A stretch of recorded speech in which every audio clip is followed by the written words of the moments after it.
Bismillahirrahmanirrahim.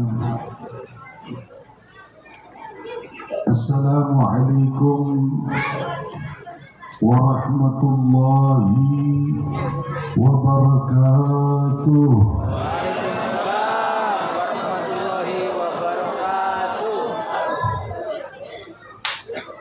Alhamdulillah. Alhamdulillahilladzi hadana lihada wa ma kunna linahtadiya laula an hadana Allah. Allahumma salli wa sallim wa barik wa karrim wa majjid wa 'azzim وتشرف على سيدنا محمد حبيبنا محمد قدوتنا محمد أحب المحبوبات وأشرف المخلوقات وأفضل أهل الأرض والسماوات عدد الأنفاس والأوقات. اللهم آمين. اللهم آمين. يا دائم الفضل على البريات ويا باسط اليدين بالعطيات ويا صاحب المواهب السنيات صل وسلم على سيدنا محمد خير الورى سجيات. فارحمنا يا الله وانصرنا يا الله واغفر لنا يا الله يا ذا العلا في هذه العشيات برحمتك يا أرحم الراحمين ويا أكرم الأكرمين ويا أجود الأجودين والحمد لله رب العالمين. أما بعد المكرمون والمحترمون yang sama-sama kami muliakan, kami harapkan doa serta keberkahannya para alimil ulama, para habaib, para kiai, para sesepuh, para tokoh masyarakat yang mudah-mudahan beliau-beliau senantiasa dijaga dan dilindungi oleh Allah. Khusus wabil khusus kepada orang tua kita Abah Tahir bin Yahya, juga kepada Al-Habib Al-Ustaz Abdurrahman Al-Segaf, Al-Habib Hasan Al-Idrus, Al-Habib Ahmad bin Uthman Al-Idrus, Habib Yusuf bin Yahya, Kiai Haji Syairazi Bilal beserta para ulama yang lainnya, guru-guru, ustaz dan ustazah yang kita doakan bersama-sama semoga guru-guru kita senantiasa dipanjangkan umurnya oleh Allah, diberkahi kehidupannya oleh Allah, dimudahkan urusannya oleh Allah, diistiqamahkan ibadahnya oleh Allah, dimanfaatkan ilmunya oleh Allah, dijaga dari fitnah zahir dan batinnya oleh Allah, fiddin wa dunya wal akhirah. Amin ya Allah ya Rabbal Alamin. Tidak lupa kami sampaikan salam hormat kepada aparatur pemerintahan baik sipil maupun militer, dari mulai RT, RW, kubu, camat beserta seluruh jajarannya. Mudah-mudahan beliau semua pun senantiasa dijaga oleh Allah. Amin ya Allah ya Rabbal Kalau untuk para habaib salam ta'zim, untuk aparatur pemerintahan salam hormat, maka untuk golongan yang satu ini kami sampaikan salam doa harapan cita-cita kepada seluruh tetamu-tetamu Rasulullah Sallallahu Alaihi Wasallam yang hadir. Angkat tangan kita minta sama Allah, semoga dengan keberkahan maulid yang kita hadiri di malam ini, dengan keberkahan zikir yang kita baca di malam ini, dengan keberkahan para zuriyah Rasulullah, keberkahan para pewaris Rasulullah yang hadir ke majlis ini, bawa dosa pulang dosanya diampuni Allah, yang datang bawa hajat pulang hajatnya dikabul Allah, datang rezeki sulit dibuka pintu rezekinya oleh Allah, punya penyakit diangkat penyakitnya oleh Allah, terlilit hutang dilunaskan hutangnya oleh Allah. Dan yang terpenting kita minta sama Allah, malam ini kita kumpul dalam maulid Nabi di dunia, insya Allah berkah maulid kita kumpul dalam surga bersama Rasulullah. Amin ya Allah ya Rabbal hadirin wal hadirat yang dimuliakan oleh Allah Subhanahu wa taala. Alhamdulillah thumma alhamdulillah. Tidak terasa sudah 3 tahun berturut-turut Al-Fajir hadir dalam maulid Nabi Muhammad di Tegalurung. Walhamdulillah, makin tahun meskipun banyaknya cobaan, banyaknya ujian, banyaknya upaya-upaya yang ingin menggerogoti umat muslimin untuk tidak lagi dekat dengan Nabi Muhammad Sallallahu Alaihi Wasallam, tapi alhamdulillah Tegalurung makin tahun bukan makin sepi tapi makin ramai. Alhamdulillah, mudah-mudahan kedepannya makin ramai lagi, makin makmur lagi. Amin Allahumma. Nah, Bapak Ibu yang dimuliakan Allah, alhamdulillah kita ini jadi umat muslim di Indonesia harus banyak syukur, karena cuma di negeri ini yang kalau masuk bulan maulid, jangankan setiap provinsi, jangankan masjid-masjid besar, sampai musola, bahkan rumah-rumah itu hidup merayakan, ikut memeriahkan kelahiran baginda Nabi Muhammad. Ini barang gak kita dapetin di negara lain, Bapak Ibu.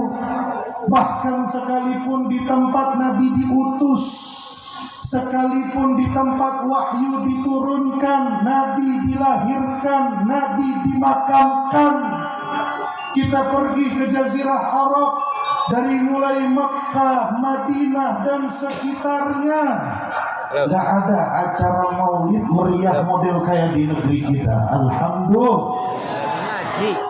Tapi di negeri kita alhamdulillah, dengan keberkahan ulama yang ada di negeri kita, wabil khusus ulama Nusantara, ulama-ulama yang lebih dulu datang ke negeri ini, mereka mulai menjajak. Mereka bikin tradisi-tradisi yang baik, mulai dari tahlilannya, ada yang 3 hari, ada yang 7 hari, dilanjut dengan hauliyahnya, dilanjut dengan perayaan-perayaan event-event muslimnya, event-event hari besar Islamnya, sampai ke tradisi maulid baginda Nabi besar Muhammad Sallallahu Alaihi Wasallam. Ini kita harus syukur. Dari mulai awal bulan maulid nggak berasa, dari Sabang sampai Merauke, dari mulai alun-alun ke alun-alun, masjid ke masjid, desa ke desa, toko ke toko, bahkan sampai rumah ke rumah bergemuruh salawat kepada baginda Nabi besar Muhammad Sallallahu Alaihi Wasallam. Maka pantas dan wajar Jika pernah diriwayatkan seorang muhaddits dari kota suci Makkah Al-Mukarramah, beliau bernama As-Sayyid Muhammad bin Alawi Al-Maliki. Beliau ini turunan Rasul dari jalur Sayyidina Hasan. Jadi nggak ada alasan buat orang Indonesia ragu sama beliau. Yang diragukan di Indonesia ini kan jalur Sayyidina Husain. Nah, Sayyid Muhammad ini jalur Sayyidina Hasan.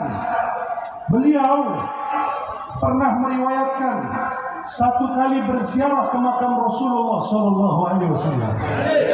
Di dalam ziarahnya, saat berjalan di depan turbah Nabi Muhammad dan menyampaikan salam, dengan izin Allah beliau diizinkan berjumpa dengan Rasulullah SAW. Di dalam perjumpaan ini biasa, sebagaimana umat yang cinta dengan nabinya mengucapkan salam, menyampaikan salawat, saling tatap wajah antara beliau dengan Rasulullah. Namun dalam pertemuan kali ini ada fenomena yang mengherankan, fenomena yang lebih sedikit aneh dari pertemuan-pertemuan sebelumnya dengan Nabi Muhammad. Disaksikan oleh beliau saat jumpa dengan Rasul. Di belakang beliau, di belakang Rasulullah, rupanya ada ribuan umat muslim dengan baju putih dan peci putih. Ditanya sama Profesor Dr. Sayyid Muhammad bin Alawi Al-Maliki, "Ya Rasulullah, siapa orang-orang yang ada di belakangmu ini? Tidak biasanya saya lihat mereka ikut, mereka hadir bersamamu, biasa saya jumpai dengan Rasulullah. Tapi kali ini ada ribuan orang yang berdiri di belakang Nabi Muhammad SAW. Maka dengarkan dengan seksama, ambil kabar gembira dari Sayyid Muhammad bin Alawi Al-Maliki." Rasul menjawab kepada beliau, manusia atau umat yang ada di belakang saya ini adalah umat muslim dari negeri Indonesia. Sallallahu alaihi Muhammad. Beliau adalah orang saleh. Sayyid Muhammad didapati kuburannya di Baqi, di Ma'la, saat sebagaimana tradisi di sana kalau habis dikubur, dibongkar, dipindah untuk dimasukkan mayat yang lain. Tapi khusus makam beliau saat dibongkar itu masih lengkap tubuhnya, gak ada satupun daging yang rusak, bahkan rambutnya tumbuh di dalam kubur. Ada Sayyid Muhammad bin Alawi Al-Maliki. Alhamdulillah, dengan bisyarah ulama, bisyarahnya orang-orang saleh, Indonesia ini negerinya negeri keramat, Bapak Ibu. Dari mulai Sabang sampai Merauke itu maulid di mana-mana kalau masuk bulan maulid. Cuma menjadi pertanyaan yang bikin heran 1000 kali heran, ini negeri gak kurang maulid, gak kurang penceramah, gak kurang zikir, gak kurang majelis taklim, gak kurang majelis sholawat. Tapi kenapa negeri kita masih masuk di 20 besar negara dengan kriminalitas tertinggi? Tingkat kriminal di negeri ini tinggi, dari mulai LGBT, dilanjut dengan judi online, ditambah dengan riba, ditambah dengan korupsi. Negeri kita ini masih masuk di 20 tertinggi negara dengan kriminal tertinggi. Kenapa demikian? Padahal majelis taklimnya banyak, ulamanya banyak, pondok pesantren silahkan cari di negara lain, tidak ada pondok pesantren lebih banyak seperti Indonesia. Tapi mengapa negeri kita ini banyak majelisnya, makmur ilmunya, tapi tingkat keimanan jauh dari majelis taklim dan pondok pesantren yang ada di negeri kita ini? Jawabannya satu, Bapak Ibu. Jawaban kenapa kita ini majelis taklim banyak, sholawat banyak, tapi syariat gak benar. Tapi kondisi umat tidak berkembang, tidak bertumbuh, justru makin bobrok, makin jauh dari Allah, makin jauh dari Rasulullah SAW. Kalau ulama melihat kondisi model begini, mereka gak heran. Para asatidzah, para habaib, yang belajar di pondok pesantren, mereka mengkaji ilmu agama, mereka nggak heran melihat kondisi umat model begini, karena Nabi jauh-jauh hari sudah prediksi. Nabi jauh-jauh hari sudah kasih clue, sudah kasih bocoran akan datang satu masa kondisi umat ini banyak kuantitasnya tapi sedikit kualitasnya. Apa kata Rasulullah SAW? Nabi mengatakan, yushikul umam an tada'a alaikum kama tada'al akalatu ila qas'atiha. Nabi bilang akan datang satu masa umat akan diserbu. Umat muslim ini akan dikepung sebagaimana dikepungnya hidangan yang enak, hidangan yang nikmat dikepung oleh orang-orang yang lapar. Yang dimaksud di sini bukan dikepung untuk diserang, tapi diserang akidahnya, diserang syariatnya, diserang imannya, diserang budayanya, diserang idolanya.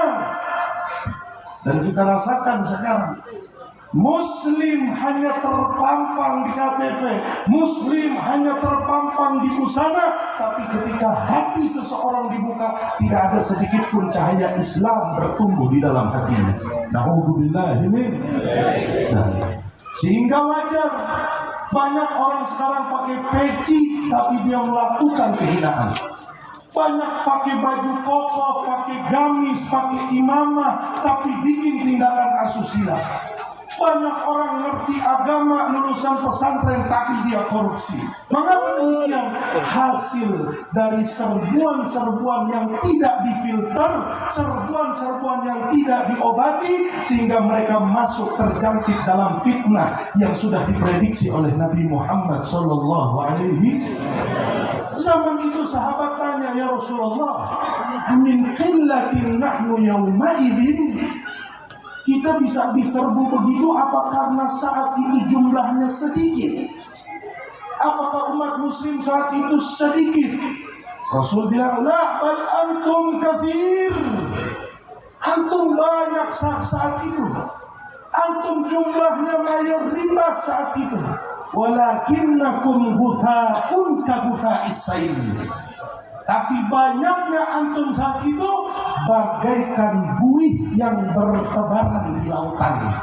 Kalau kita ke laut, orang Indramayu pesisir dekat laut, coba lihat ada buih di lautan, dia itu terombang-ambingnya tidak terarah.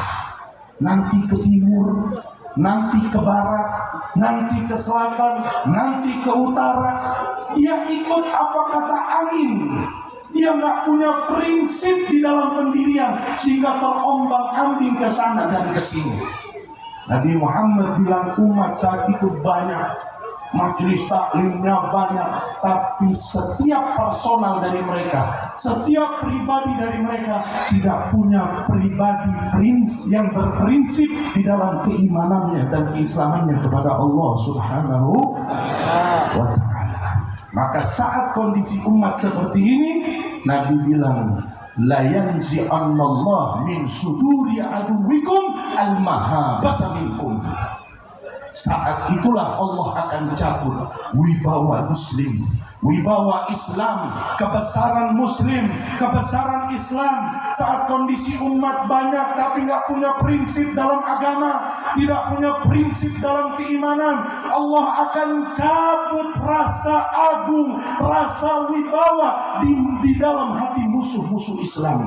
Mulai berani Islam ditindas, mulai berani Islam diacak-acak, mulai berani Islam diobok-obok. Meskipun majelisnya banyak, meskipun majelisnya beribu, majelisnya beratus, tapi tidak sedikit pun dari umat Islam yang terketuk hatinya untuk ngisi masjid, terketuk hatinya untuk sholat berjamaah, terketuk hatinya untuk bertaubat, terketuk hatinya untuk sujud, terketuk hatinya untuk maulid, untuk cinta Nabi, untuk berkorban, untuk bersedekah, dan seterusnya.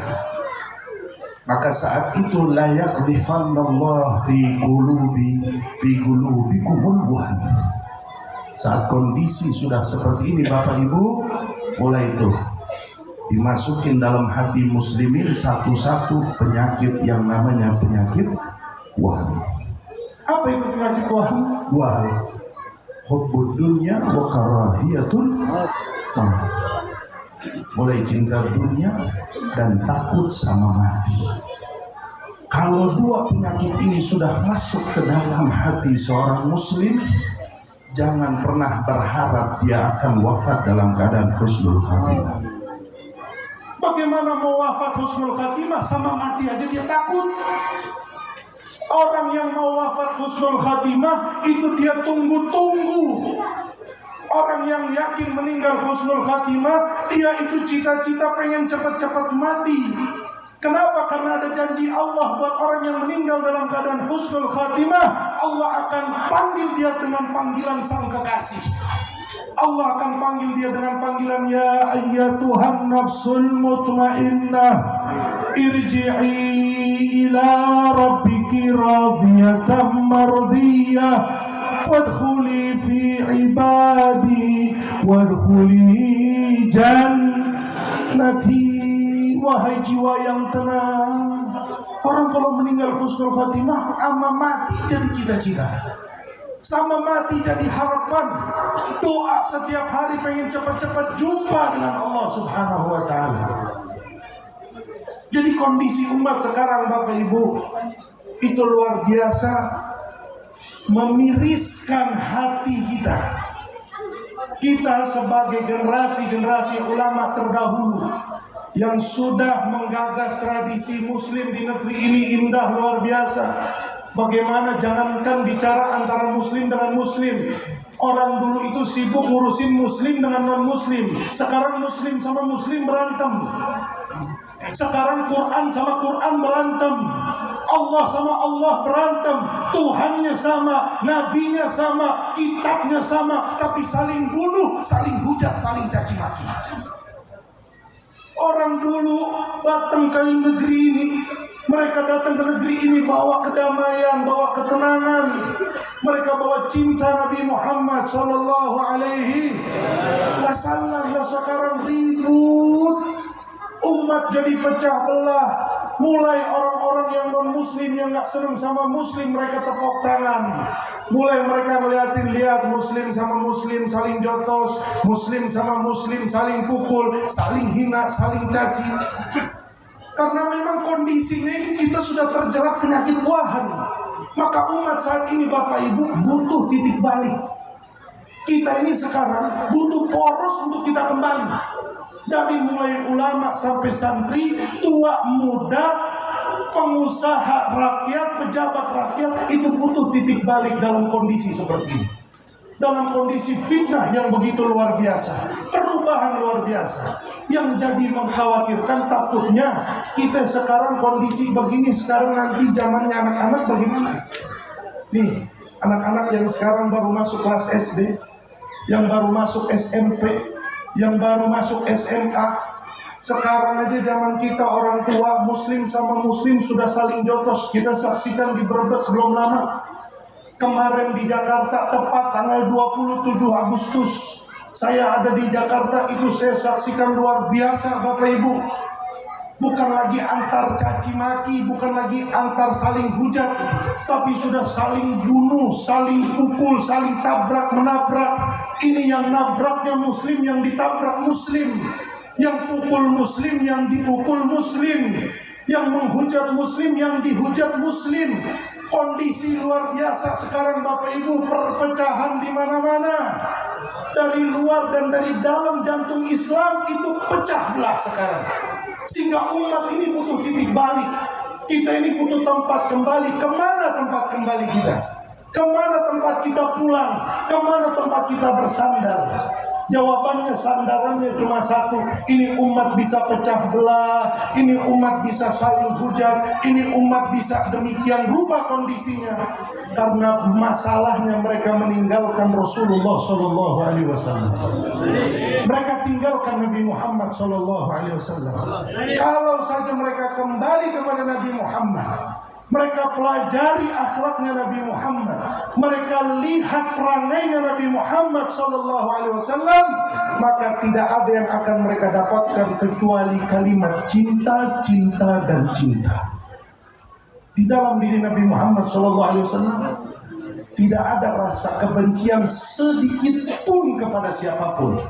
Kawan, lawan, teman, musuh, muslim, non-muslim, Quraisy, Yahudi, Quraisy, Nasrani, gak ada di dalam hati Nabi Muhammad kebencian kepada siapapun. Lihat bagaimana contoh bukti Nabi Muhammad SAW itu gak ada rasa benci dalam hati kepada siapapun.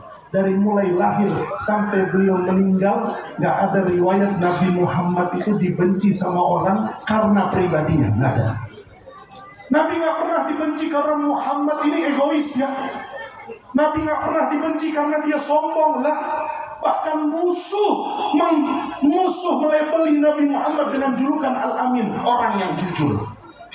Tapi Nabi Muhammad pernah dilabeli oleh musuh, pernah dicap sama musuh sebagai pribadi yang buruk, gak pernah. Nabi Muhammad SAW itu dia baik di mata kawan maupun lawan. Orang benci sama Nabi cuma karena satu, karena dia mengumandangkan la ilaha illallah Muhammadur. Orang benci sama Nabi karena itu aja. Gak ada orang benci sama Nabi karena perangainya. Bahkan diriwayatkan saat Nabi Muhammad syaqqus sadar, dibuka dadanya di perjalanan Isra wal Mi'raj oleh malaikat Jibril untuk dikeluarkan dari tubuhnya, dari jiwanya hafdzus syaitan, tempat setan masuk ke dalam diri manusia. Saat dikeluarkan oleh malaikat Jibril, dibersihkan itu bagian tempat setan masuk, sama Allah malaikat Jibril ditegur, wahai Jibril, jangan dicabut semua, sisakan sedikit jatahnya iblis dan kroni-kroninya. Sisakan jatahnya setan dan kroni-kroninya dan kawan-kawannya. Kenapa demikian? Kalau itu dicabut juga dari hati Nabi Muhammad SAW, kelak yaumil kiamah, jika iblis datang ke Nabi Muhammad dan meminta syafaat, niscaya akan disyafaati oleh Nabi Muhammad SAW. Saking bersihnya hati Nabi Muhammad SAW. Kita perlu balik ke Nabi Muhammad sekarang, Bapak Ibu. Kita perlu balik ke Rasulullah SAW. Jika ditanya di antara kita, siapa yang dengan pede, siapa yang dengan percaya diri berani mengangkat tangannya dengan mengatakan, Habib, saya yakin meninggal dalam keadaan husnul khatimah. Siapa yang di antara kita yang percaya diri mengangkat tangannya dan mengatakan, Habib, saya yakin meninggal akan disambut oleh Rasulullah SAW. Semua kita ini, semua zaman sekarang banyak bohongnya kalau udah urusan iman. Yang ada cuma pengakuan-pengakuan tanpa diakui. Ngaku cinta Nabi, ngaku Habib, ngaku ulama, ngaku ustaz, ngaku ini, ngaku itu, tapi saat di cross check, dicek di hadapan Allah dan di hadapan Nabi Muhammad SAW, jauh dari kata-kata ulama, dari kata-kata orang-orang yang bisa dekat dengan Nabi Muhammad SAW. Sallallahu alaihi Muhammad.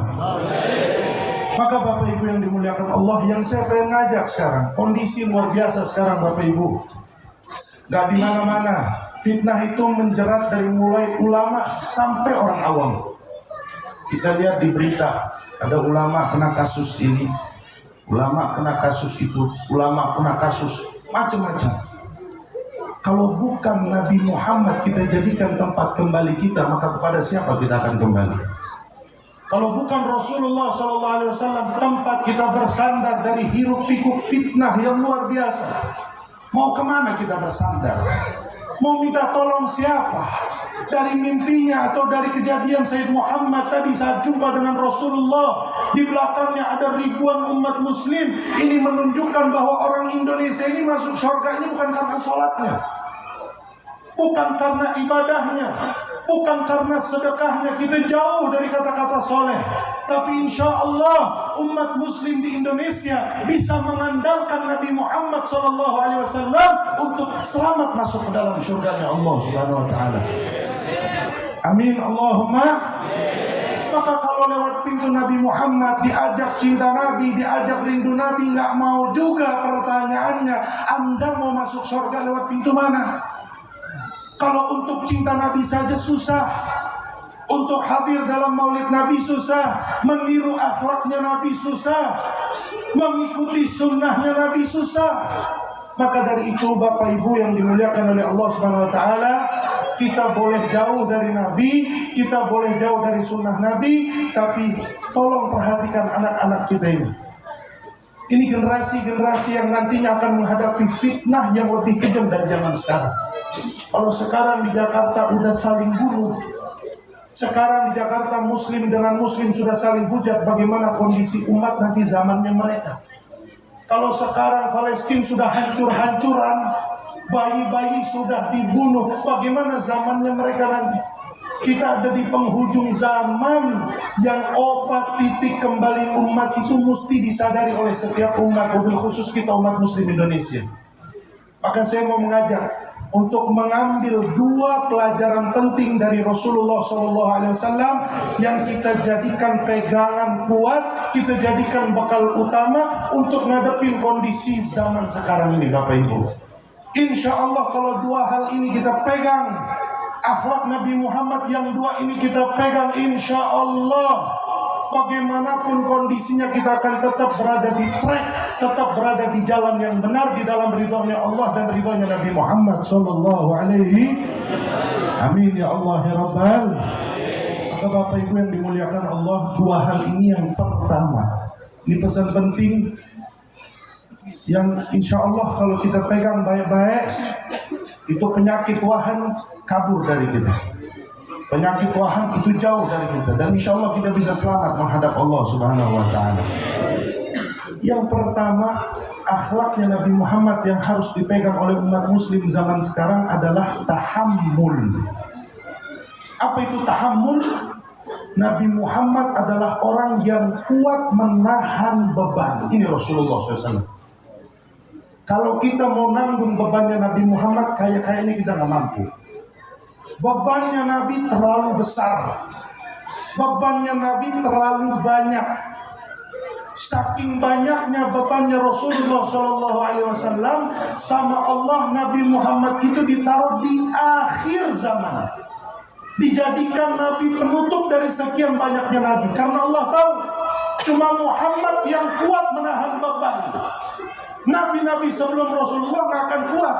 Makanya kita saksikan Nabi Nuh alaihissalam, lihat bagaimana beliau saat diuji dengan kondisi umat yang luar biasa, gak mau nurut, gak mau diajak beriman kepada Allah. Saat umatnya menistakannya, umat menolak dakwahnya Nabi Nuh, apa yang dilakukan oleh Nabi Allah Nuh? Nabi Nuh angkat tangan sambil berdoa kepada Allah, Rabbi la tadhar 'alal ardi minal kafirina dayyara.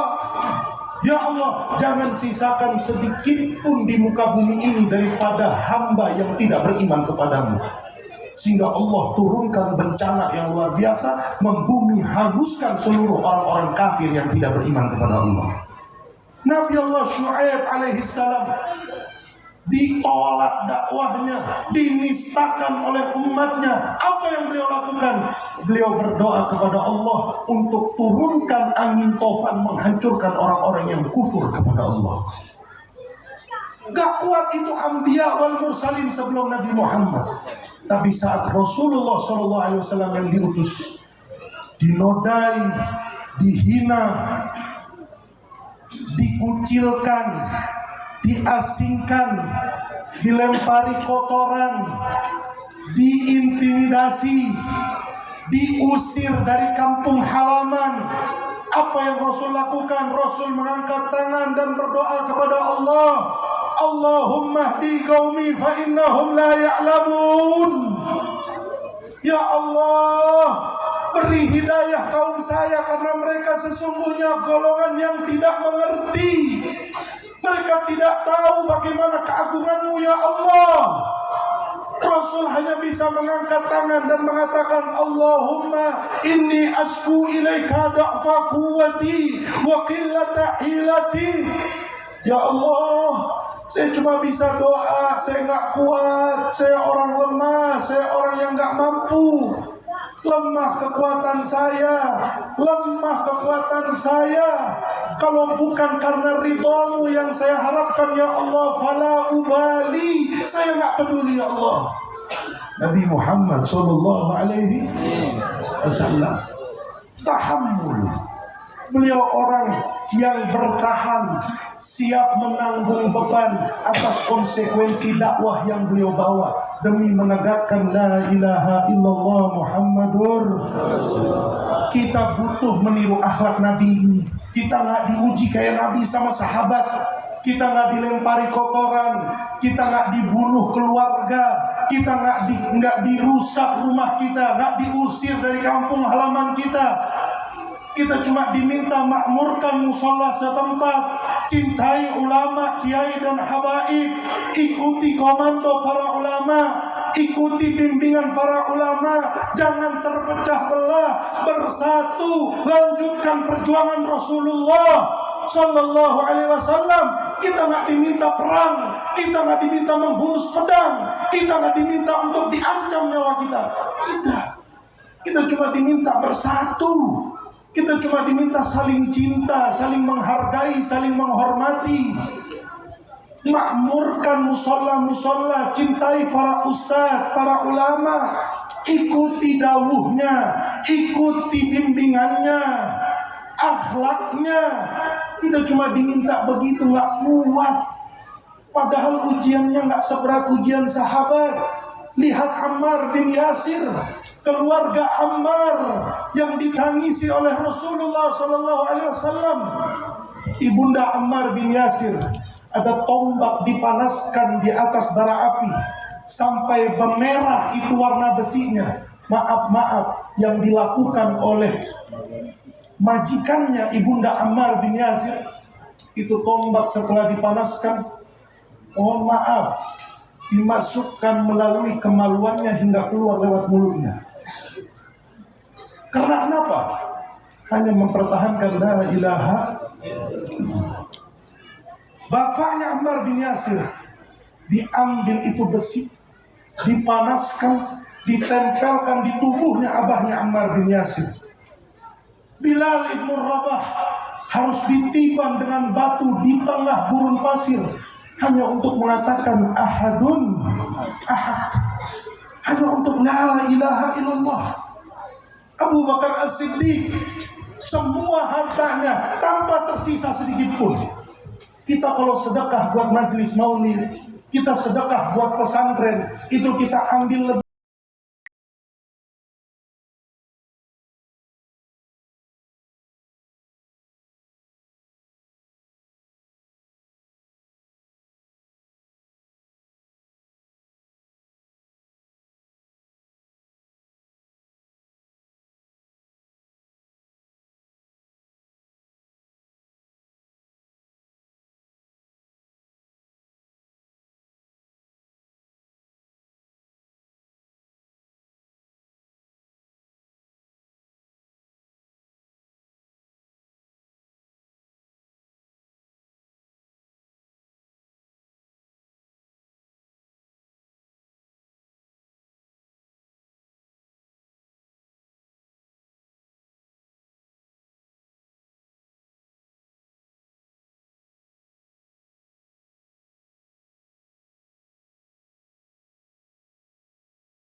banyak sahabat kalau sudah duduk dengan Rasulullah, setiap dari mereka merasa saya adalah yang paling disayang sama Nabi.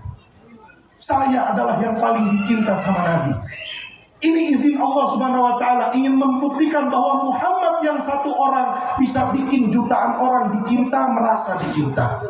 Sekarang kita yang hadir, mungkin ada 1000 orang ini yang hadir. Setiap dari kita saat mahalul qiyam, kita baca ya Nabi salam alaika, ya Rasul salam, ya Habib salam, salawatullah.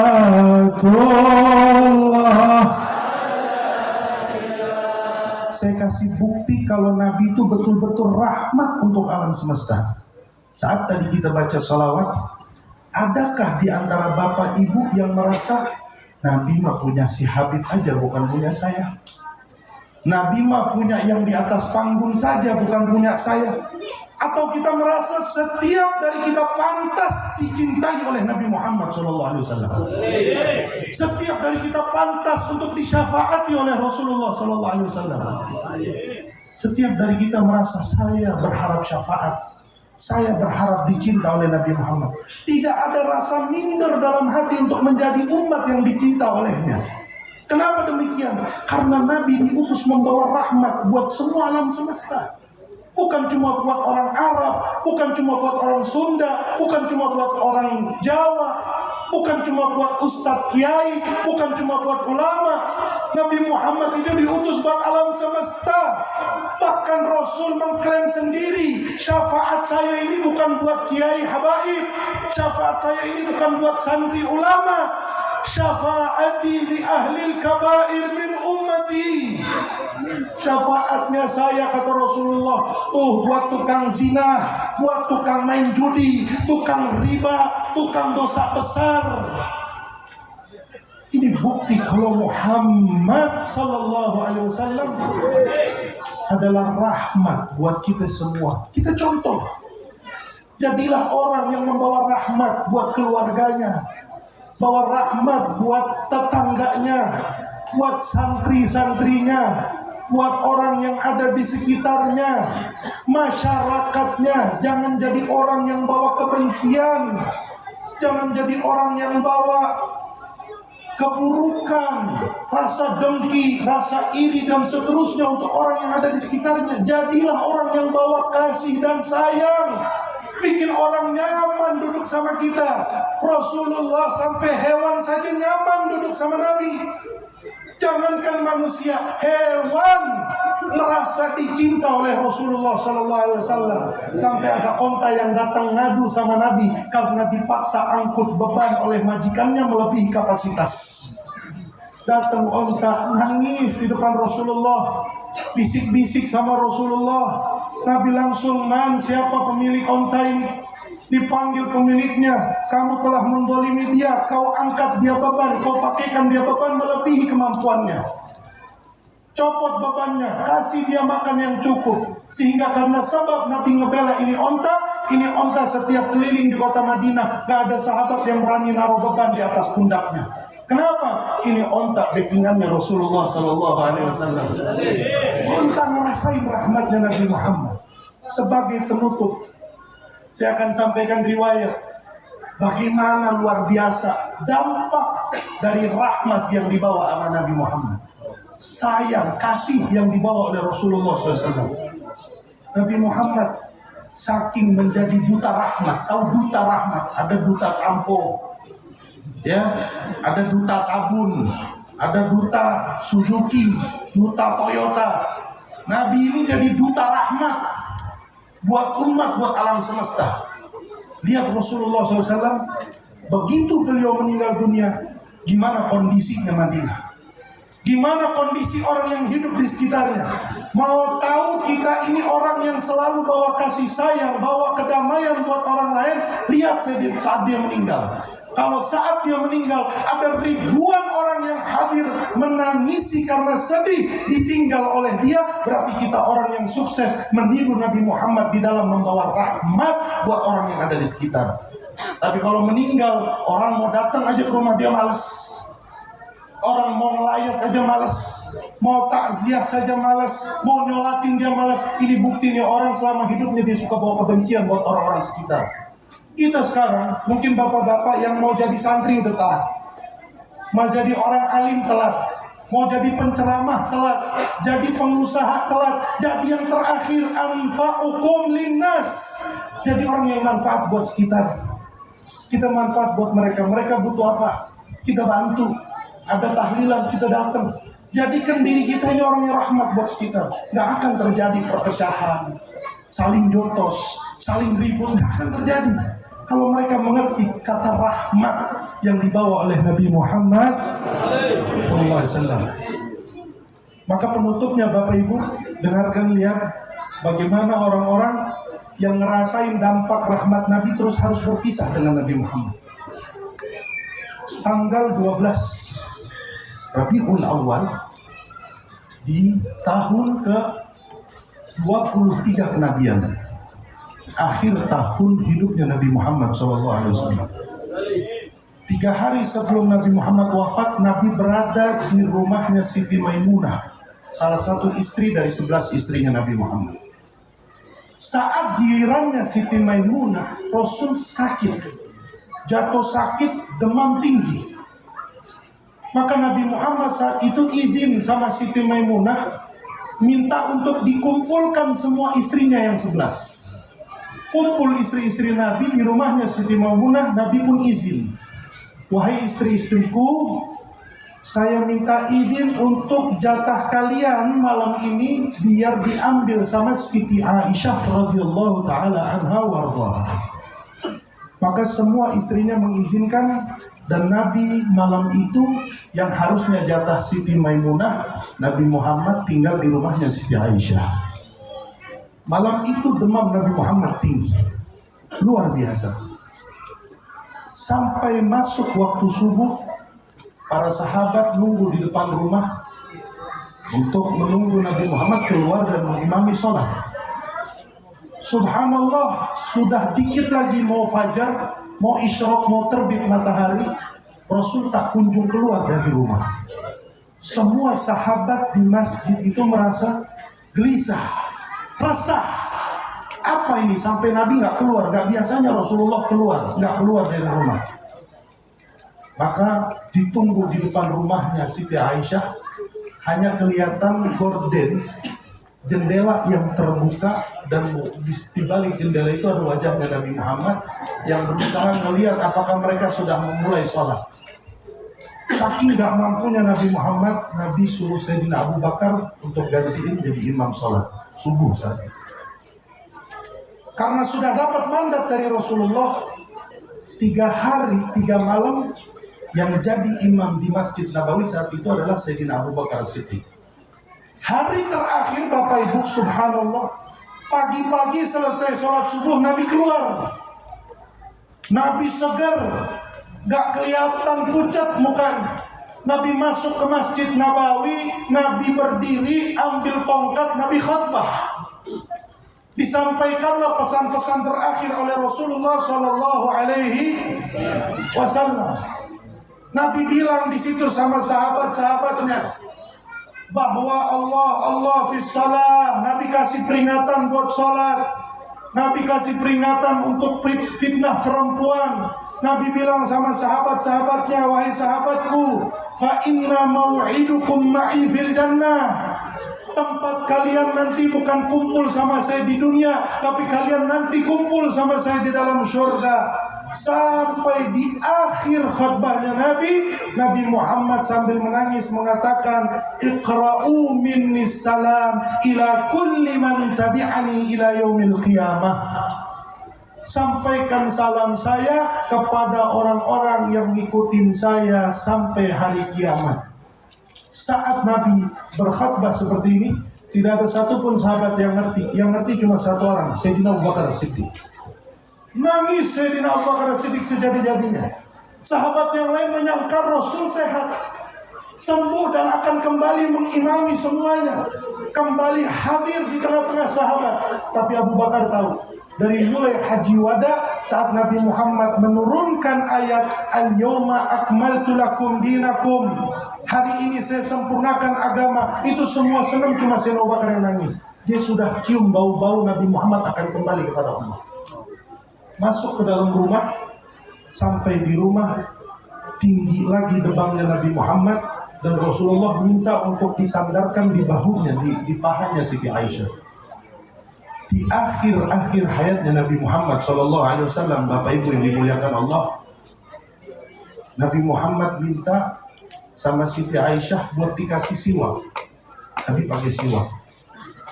Dipanggil putrinya Siti Fatimah, dipanggil untuk mendekat. Nabi bilang, bisik-bisik yang pertama Siti Fatimah nangis, bisik-bisik yang kedua Siti Fatimah ketawa. Ditanya, Rasul bisik-bisik apa? Rasul bisik-bisik sama saya, dia bilang katanya, saya sebentar lagi akan dipanggil menghadap Allah Subhanahu wa Ta'ala. Maka saya nangis. Bisik-bisik yang kedua, Rasul bilang, dan kamu wahai Fatimah adalah pertama dari keluarga saya yang akan nyusul saya. Dan benar, 6 bulan setelah Nabi meninggal, Siti Fatimah meninggal untuk menyusul Rasulullah SAW. Proses Nabi Muhammad sakaratul maut sebagaimana yang sudah maklum. Nabi Muhammad dicabut nyawanya, sampai Nabi berdoa minta keringanan untuk umat dan seterusnya. Kita sudah sering dengar. Ala kulli hal, singkat cerita, meninggallah Rasulullah SAW. Keluar itu Siti Aisyah menyampaikan pesan kepada jamaah yang ada di hadapan pintu rumah Rasulullah, yang sudah 3 hari tidak satupun sahabat berani keluar dari masjid karena khawatir dengan kondisi Nabi Muhammad. Mulai terdengar di suara sudut-sudut kota Madinah kalimat gubidha Rasulullah. Rasul telah kembali kepada Allah. Rasul telah kembali kepada Allah. Maka Bilal ibn Rabah yang sedang berdiri ambruk, Sayyidina Umar ibn al-Khattab hilang akalnya, masuk ke kota Madinah, masuk ke Masjid Nabawi, dan memberikan sumpah bagi orang yang mengatakan Nabi telah wafat, saya akan penggal lehernya. Sayyidina Utsman bin Affan, apa yang terjadi? Utsman bin Affan lari meninggalkan kota Madinah. Ali bin Abi Thalib lumpuh 1 minggu, diriwayatkan tidak bisa bangun dari tidurnya, tidak bisa bangun dari lumpuhnya karena syok dengar kabar Nabi Muhammad meninggal. Saat itu tidak ada kondisi yang lebih sedih dalam sejarah Madinah melebihi saat Rasul SAW dipanggil oleh Allah Subhanahu wa Ta'ala. Sayyidina Abu Bakar masuk ke dalam rumah, dibukanya kain yang menutup wajah Rasulullah. Sambil dibuka, Sayyidina Abu Bakar sambil mengatakan, wah Khalilah, wah Habibah, duhai kekasihku, duhai kecintaanku, ma'atyabaka hayyan wa mayyitan. Diciumnya kening Rasulullah, dia mengatakan, betapa harumnya engkau ya Rasulullah, hidup maupun telah meninggal. Madinah saat itu duka cita luar biasa. Sayyidina Abu Bakar mengangkat tangan dan berdoa, ya Allah, butakan mata saya ya Rabb, agar saya tidak bisa melihat kecuali Nabi Muhammad. Kondisi Madinah luar biasa saat itu Bapak Ibu. Semua orang gak ada yang berani keluar rumah, karena semua di dalam rumah berduka cita atas meninggalnya Nabi Muhammad SAW. Bilal bin Rabah, dia kabur ke Syam. Dia gak mau tinggal di Madinah, karena setiap tempat yang dia saksikan di Madinah mengingatkan dia dengan Rasulullah SAW. Kondisi umat gak bisa, karena 3 hari Nabi Muhammad itu gak dimakamkan saat itu setelah wafat, karena memang kondisi duka yang begitu memukul. Gak bisa kita mau nentuin siapa khalifahnya Rasulullah. 3 hari Nabi Muhammad gak dimakamkan karena umat muslim sibuk dengan duka cita. Perempuan dari Bani Najjar datang ke turbahnya Rasulullah. Dia peluk turbah Rasul. Dia nangis-nangis di turbah Rasulullah sampai dia meninggal dalam keadaan cinta kepada Nabi Muhammad. Meninggal di pinggir kuburannya Nabi Muhammad. Kondisi saat itu Bapak Ibu luar biasa. Kenapa mereka bisa demikian sedramatisir itu? Firaqul ahbab, berpisah dengan sang kekasih yang sepanjang hidupnya membawa kasih dan rahmat, kasih dan sayang untuk umat saat ini. Sehingga kondisi umat sayangnya itu sama Nabi saat dipisah luar biasa. Makanya mereka berjuang mati-matian meskipun Nabi sudah wafat. Ada ratusan perang yang dilakukan oleh Sayyidina Abu Bakar dengan Sayyidina Umar setelah Rasul wafat. Tidak lain dan tidak bukan karena ngerasa rahmatnya Nabi Muhammad SAW. Kita harus contoh ini Bapak Ibu. Jadi rahmat buat istri jadi rahmat buat suami, jadi rahmat buat anak-anak. Rahmatnya orang tua sama anak bukan beliin barang, buat rahmatnya orang tua sama anak, perhatikan ibadahnya, perhatikan baca Qur'annya, sholat dan sholat sunnahnya. Orang tua sekarang mereka bisa nangis anaknya nggak naik kelas, nangis anaknya nggak dapat kerjaan, nangis anaknya nggak lulus. Tapi jarang ada orang tua nangis saat anaknya meninggalkan sholat. Jarang ada orang tua nangis saat anaknya nggak bisa baca Quran. Padahal yang nanti akan ditanya oleh Allah di yaumil qiyamah bukan anakmu lulus sekolah atau tidak, anakmu dapat kerjaan atau tidak, tapi yang akan Allah tanya kelak di yaumil qiyamah bagaimana sholatnya, bagaimana ibadahnya.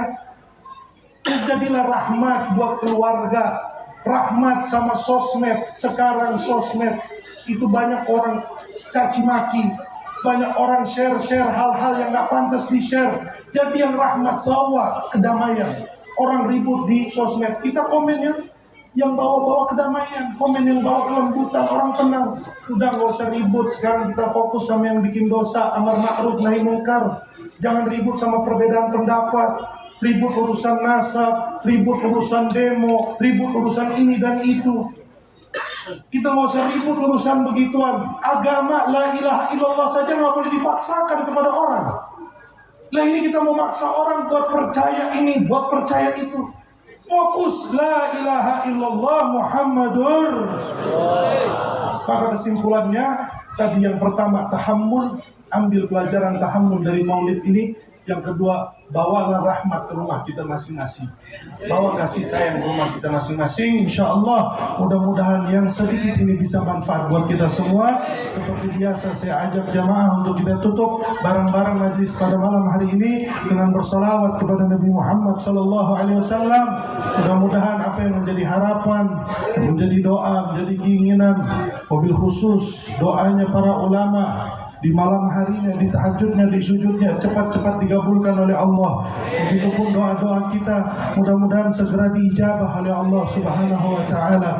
Kita minta sama Allah supaya kita semua yang hadir di malam hari ini diizinkan untuk bisa dicinta oleh Nabi Muhammad, diizinkan untuk bisa dipandang oleh Nabi Muhammad, mendapatkan nazrah dari Rasulullah sallallahu alaihi wasallam, nazrah tuzilul ana anna wa tudnil muna minna wa kullal hana nu'tahu fi kullihin. Amin ya Allah ya Rabbal Alamin. Saya minta yang lagi merokok matikan rokoknya, yang sedang selonjoran perbaiki duduknya. Sama-sama kita ketuk pintu Allah dengan bersalawat tawassul kepada Nabi Muhammad SAW dengan harapan dan doa mudah-mudahan semuanya diterima oleh Allah, diampuni dosanya oleh Allah, diberikan hidayah dan taufik dari Allah. Ya Allah, malam ini kami memiliki tekad, kami memiliki himmah untuk menjadi hamba yang saleh, menjadi hamba yang baik, menjadi hamba yang bertaubat, mengerti bagaimana seharusnya menjadi hamba di hadapan-Mu ya Allah. Ya Rasulullah, kami ingin menjadi umat yang mampu membalas budi, kami menjadi umat yang mampu berterima kasih, kami ingin menjadi umat yang Kau kenal, yang Kau nanti panggil kami kelak di yaumil qiyamah untuk diberikan air dari telaga Kautsar dan untuk bisa masuk ke dalam surga bersama-Mu ya Rasulullah. hadirin wal hadirat yang dimuliakan Allah, sama-sama kita baca salawat sertakan niat doa dan harapan agar semuanya nanti digabung dengan keberkahan Maulid Nabi Muhammad sallallahu alaihi wasallam. A'udzu billahi minasyaitonir rajim. Bismillahirrahmanirrahim. Innallaha wa malaikatahu yusalluna 'alan nabi. Ya ayyuhalladzina amanu sallu 'alaihi wa sallimu taslima. Allahumma salli وبارك عليه وعلى آله. اللهم صل وسلم وبارك وكرم بقدر عظمة ذاتك العلية في كل وقت وحين أبدا عدد ما علمت وزنة ما علمت وملء ما علمت على سيدنا مولانا محمد وعلى آل سيدنا مولانا محمد صاحب التاج والمعراج والبراق والعلم دافع البلاء والوباء والمرض والألم. اسمه مطهر معطر نور والاسم مكتوب مرفوع موضوع على اللوح والقلم. شمس الضحى بدر الدجى نور الهدى مصباح الظلام أبي القاسم سيد الكونين وشفيع الثقلين أبي القاسم سيدنا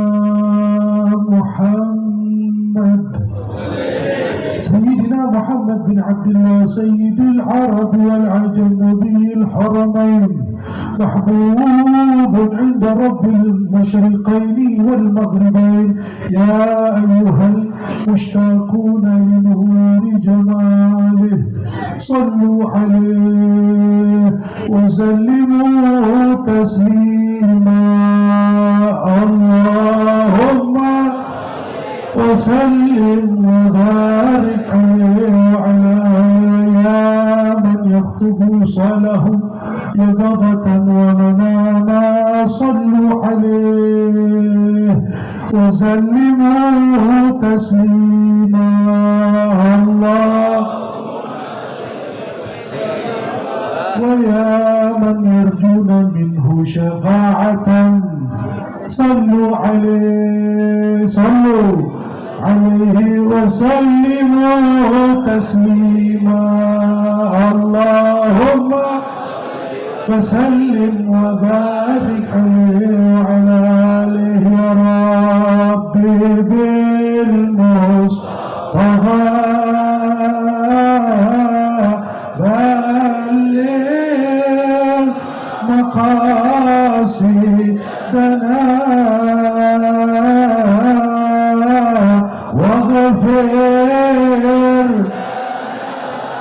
ما مضى يا واسع الكرم. Sama-sama semuanya. Ya Rabbi bil Mustafa baligh maqasidana waghfir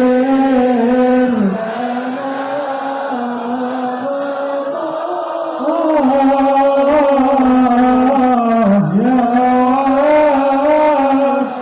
wasi'al karami. Huwal habibul ladzi Allah turja Rasulullah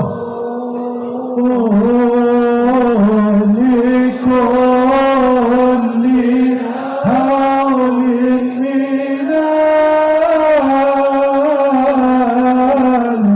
ahwali muqtahimin. Lebih keras sama-sama.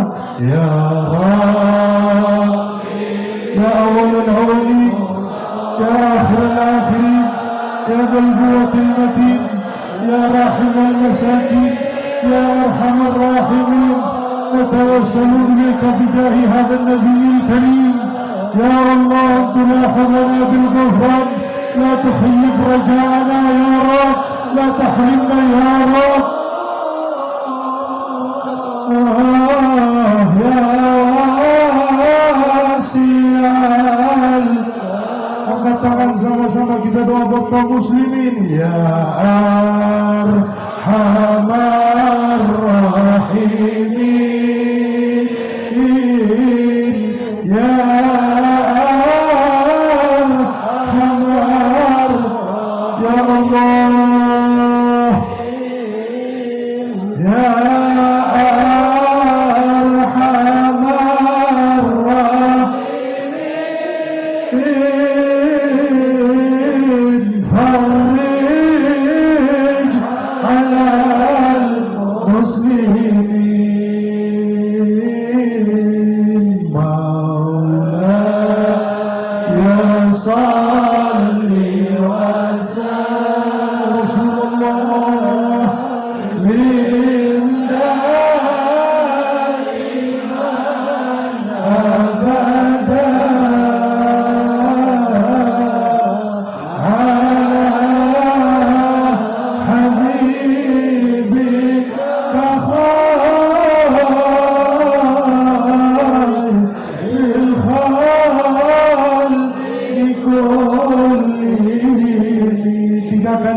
sama-sama ya Rab. Bikin vokal diam saja biar jamaah semua.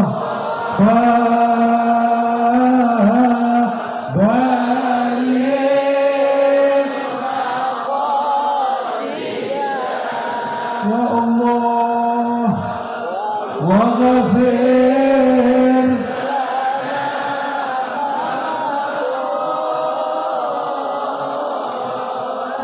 ya